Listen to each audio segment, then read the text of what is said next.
السلام علیکم۔ الحرا Islamic centre میں آپ کا خیر مقدم ہے۔ محترم ناظرین، شریعت کی نظر میں جھوٹ کبیرہ گناہوں میں سے ایک عظیم گناہ ہے، اور معاشرتی سطح پر بھی جھوٹ کو اخلاقی جرائم میں شمار کیا جاتا ہے۔ لہٰذا کسی سے ہنسی مذاق میں بھی جھوٹ بولنا ناجائز اور حرام ہے۔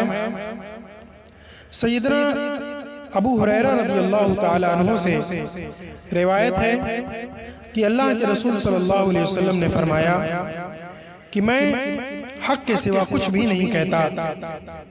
صحابہ نے عرض کیا، اے اللہ کے رسول صلی اللہ علیہ وسلم، آپ ہم سے ہنسی مذاق کرتے ہیں؟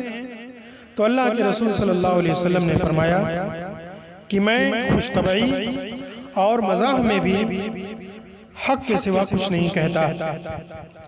اور اسی طرح اللہ کے رسول صلی اللہ علیہ وسلم نے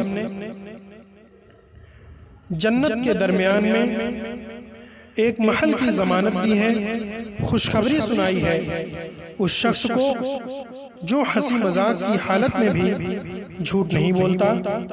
حضرت ابو حمامہ رضی اللہ تعالی عنہ سے روایت ہے، وہ کہتے ہیں کہ اللہ کے رسول صلی اللہ علیہ وسلم نے فرمایا کہ میں اس شخص کو جنت کے وسط میں ایک محل کی ضمانت دیتا ہوں جو جھوٹ بولنا چھوڑ دے اگرچہ وہ ہنسی مذاق کر رہا ہو۔